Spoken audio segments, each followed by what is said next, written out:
Angela Rayner was sent out today to speak in an ITV interview, and quite frankly, it is a total embarrassment. As always, guys, we are going to watch and react to this interview, and I'm going to completely debunk it for what it is. A total embarrassment, and she just made a total fool of her. Now, Susanna Reid asked a lot of questions, and in typical Labour fashion, she dodged a lot of them, and then just peddled a word salad that made absolutely zero sense. As always, guys, we are going to watch and react. Hit the like button, hit the subscribe button, and let me know your thoughts in the comment section below. And here's Angela Rayner. I'll ask you a question that is a point that is being put repeatedly by viewers this morning, and it's summed up by Lisa on Facebook. Good, she says, in response to what President Trump has done. Now the UK needs to do the same and put money where it's really needed. Pensioners, disabled, kids, NHS. People watching will see energy bills go up, food inflation up, winter fuel allowance cut. They might also be asking, we're about to put billions of extra into this war, and is it time to consider whether President Trump has a point? Well, first of all, it's not either or. I think the Prime Minister outlined he made some very difficult decisions around where the money was going to come from for our defence, and this is important, it's about our defence of the UK.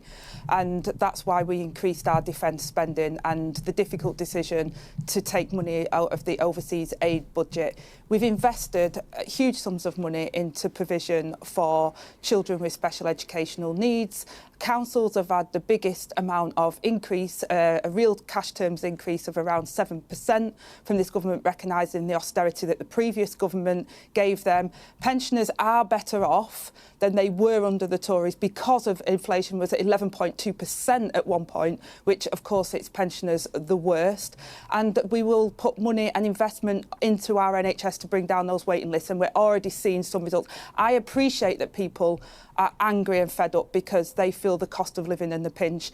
The government has had 7 months so far, and we're already getting on with that piece of work because we know that's important. Okay. But the most important job of any government is to keep its citizens safe, and that's why we've put that spending into defence, and that's why the Prime Minister has spent a lot of time working with our allies across the US and Europe to bring about that peace.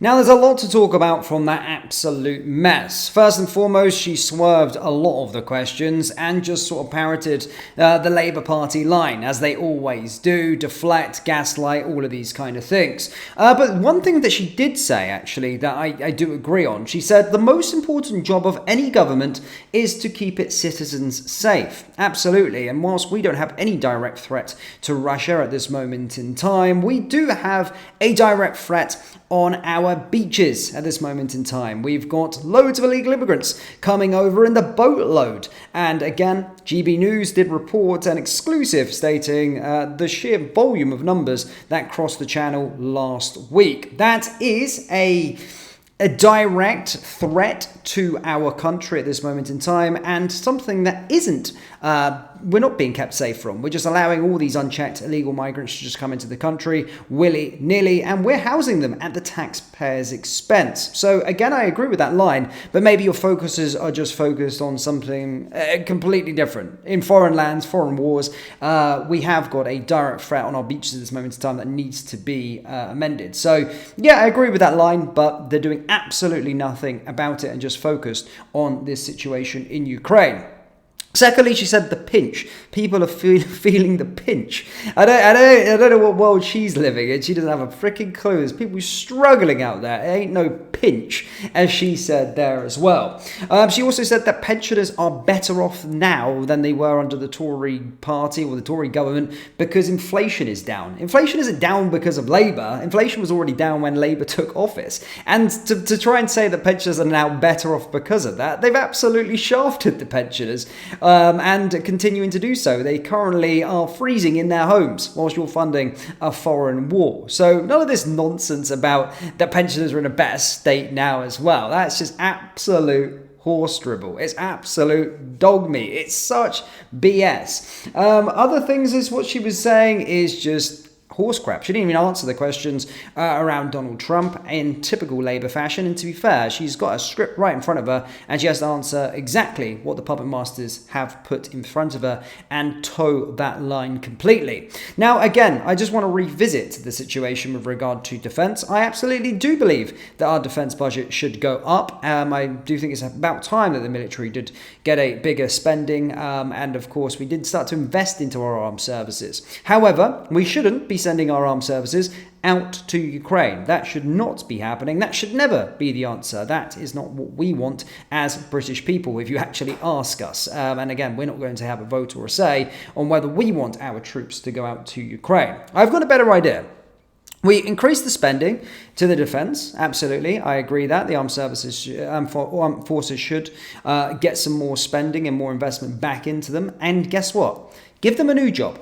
Every single military personnel would be buzzing with this job because they signed up to defend king and country, not fight in foreign wars out in Ukraine. They signed to defend and fight for king and country, defend our land, defend our country. Send them out onto the borders where these individuals, or illegal migrants, just keep on crossing over in the hundreds per week. That's get a grip of our borders. Then you're giving the armed forces, you've got some more investment going there, and they're actually doing a job that is helping out our defence and helping out our country and securing our safety of our citizens on a day-to-day basis. That would fill them with joy. They don't want to go fight in Ukraine. You ask every single individual, they would never want to do so. However, I can guarantee you that every single individual within the military would be up for it, up for the job of defending the border and being there on the border to stop illegal migrants coming into the country. They will feel fulfilled. They will feel really fulfilled that they're making a real difference within the United Kingdom and keeping our country safe. They will feel fulfilled and they would have done the job that they signed up to do so. So send them to our border and make sure that we are safe and secure. The absolute irony and the absolute BS peddling from Angela Rayner as she read her script out, trying to gaslight and trying to deflect as she always does. But there was one thing I did agree with that interview, and that is that the most important job for any government is to keep its citizens safe. Well, why don't you start doing that at home before funding foreign wars, Angela Rayner? But guys, do let me know your thoughts on Angela Rayner's disaster TV interview there this morning. What are your thoughts with regard to it? And any of you out there that actually believes Angela Rayner and supports Angela Rayner and what she says? Again, let me know your thoughts in the comments section below. We've got plenty more content coming up for you today, as well as everything just keeps on coming up and everything is just kicking off at this moment in time. So do make sure you hit the like, hit the subscribe button, turn the notification bell on so you don't miss any of our upcoming videos. Thank you guys, and I'll see you all next time. Take care. Peace.